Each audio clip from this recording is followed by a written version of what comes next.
I want you to think about the word manipulation. I want you to specifically think about what you feel when you heard me say that word, what your preconceived notions are of that word. Okay. Manipulation, the etymology of it, is literally to be skillful with one's own hands. Basically, to manipulate something like a sculptor manipulates clay, or like a surgeon manipulates their tools, like a dentist, when they're cleaning your teeth. Okay, that's manipulation. We also have the emotional aspect of manipulation, which is more likely than not what you thought about. So, we're going to talk about manipulation. Is manipulation inherently bad? And can you opt out of it? No, I don't think you can, but you can master it. You can master it by understanding it. And we're going to talk about that today. So, this is one of my first videos, and we're going to talk about the philosophy of language in this one, specifically around manipulation. Language is inherently manipulation. When you leave the house, when you interact with anybody, any interaction whatsoever, even every facial expression you make, you can't opt out of manipulation. It is inherently manipulative. Now, I want you to remove the value statement from it. I want you to not think about, oh, well, I'm not a manipulative person. I'm not saying that, and I don't want you to think that. Or maybe I do. I want you to think when I'm talking, and I want you to challenge me. I want you to engage with me in the chat. Once I reach enough subscribers, I'm going to start doing live streams, and that will be, I think, lovely, because we can make this a lot more fun for everybody, and I want to learn just as much as I want to teach. Because, a little bit about me, I am Shrike. I am an artist, a multimedia artist. I like to draw, illustrate a lot of animals, mostly things involving, existential topics. Those are usually things that I enjoy. I like biodiversity, I like language, and I think those things are inherently interconnected. In fact, I think everything is inherently interconnected. You're going to see intersectionality as a theme throughout my posts here, and you're going to notice that I will find ways to weave together intersectionality with things that do not seem like they would be connected. So anyway, let's go back to the topic at hand, manipulation. I am manipulating my tarot cards right now by shuffling them, and I'm going to pull a card in front of you, real time, and we are going to relate that tarot card to the topic of manipulation. So, I want the tarot cards to tell me what I can learn. There's already one peeking out, so we're going to pick this. All right? Lovely. Okay. The topic and the title of this video: you cannot opt out of manipulation, but you can master it. The Hermit card. Hermit is a fantastic card. He represents knowledge, expertise, inquisitiveness, learning, the journey of self-actualization, right? As you understand the world around you and as you understand yourself, you are able to look at the bigger picture, and you can illuminate the way as a teacher without even doing anything different. You just need to walk your path, and your lantern will light the way. Because as you learn and as you grow, if you continue to have curiosity, you can teach. And what is teaching but manipulation? Parents, anyone that's a parent, raising a child is inherently manipulation. It's not a bad thing. Again, please take the value statement out of the word. We are talking about manipulation in its true sense. Because if you look at the political landscape, if you look at the place in which you live, you go out into the community and you just people watch for a moment, you will see manipulation real time. And the only way to not engage in manipulation, at least with others, because we are manipulating ourselves too, and the language that we use shapes our experience of reality.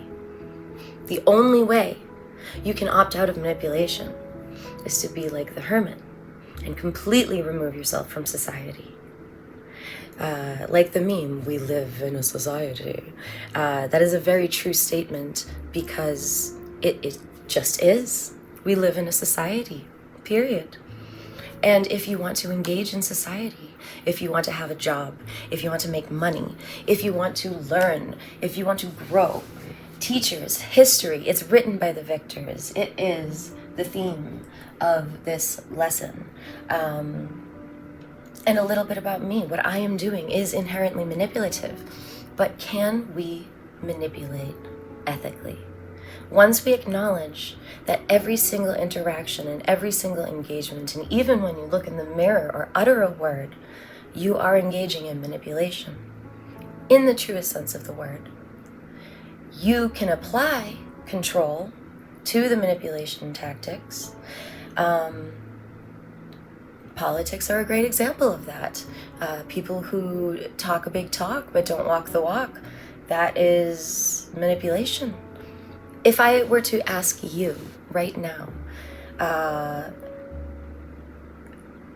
let's see, if I were to ask you just a general, how are you? And how do you see the word manipulation in your everyday life? And how can you relate it to philosophy? I want you to think about that, and I want you to engage your manipulation to either discredit what I'm saying or build off of it. And I want you to change my mind or reinforce it. I don't mind. I don't mind either way. I am not here to proselytize. I am here to engage in discourse, and I want you to think, because that is manipulation. I am manipulating you. Me putting on lipstick so that you could see my thumbnail with my little drawing and my interactive behavior, which I haven't even done because I'm talking so much. It is inherently a manipulative thing. And how then can we engage in this manipulation in this society without doing anything dubious, without harming people or ourselves? That is the question, right?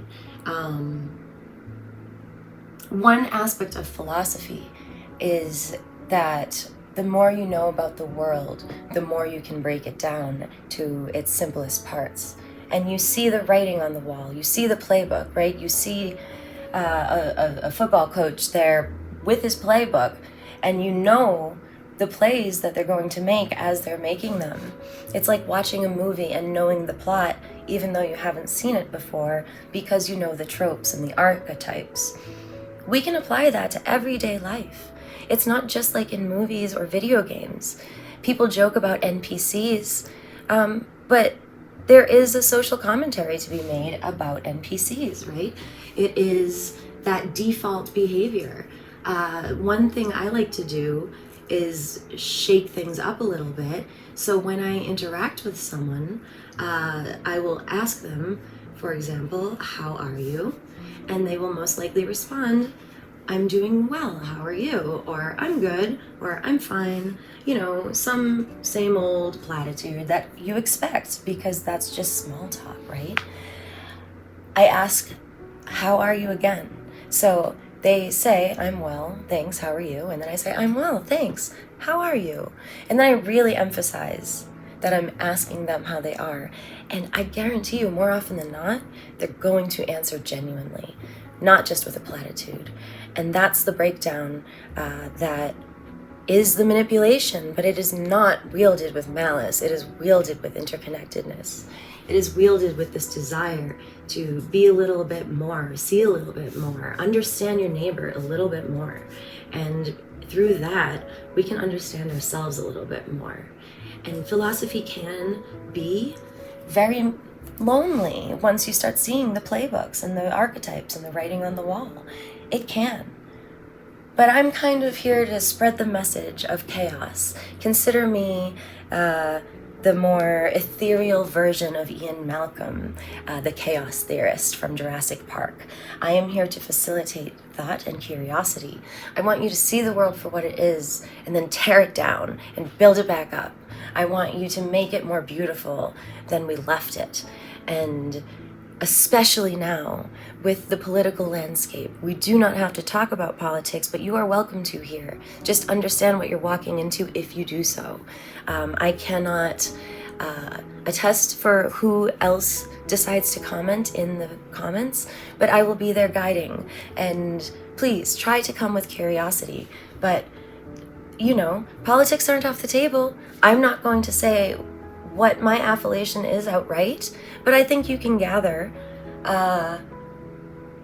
it is manipulation, and it is okay to acknowledge that. It is not bad. It is not the boogeyman. It is not spooky. Let's learn, let's grow, let's be curious, and let's tear it down. So let's make the world a better place. Understand it so you don't lose hope.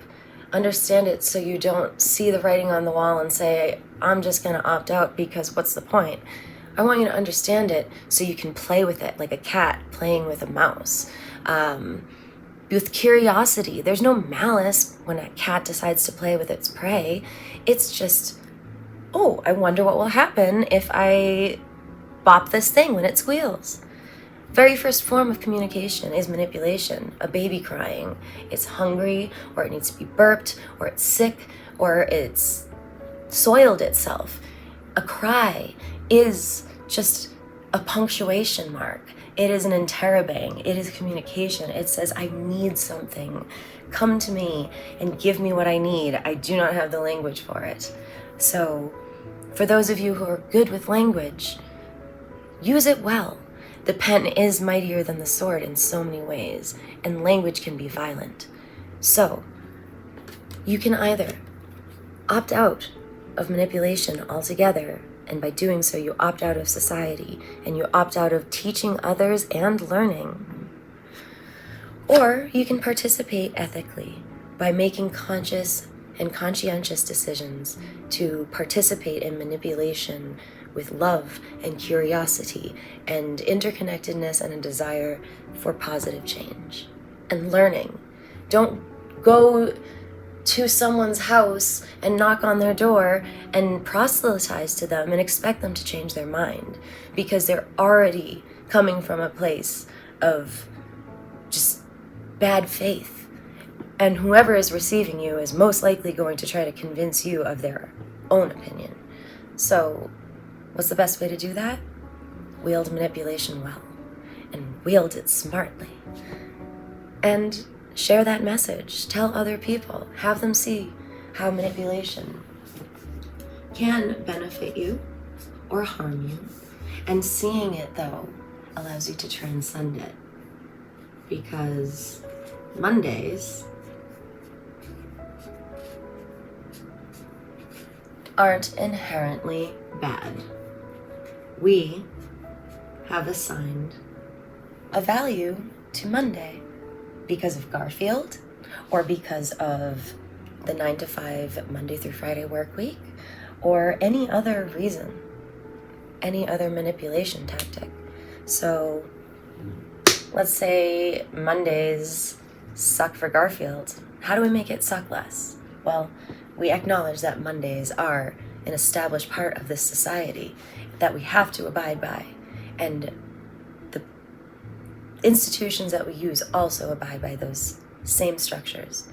But we can play with it. We can have fun with it. We can be patient with it and understand it better so that we don't get angrier. We get more patient and calm and centered and self-actualized, so that someday, Monday, doesn't have to have so much weight. Thank you so much, and please engage in the comments. Please follow me, like, subscribe, smash that like button, bro, so that I can do more interactive content. Please, how can we wield manipulation in language ethically?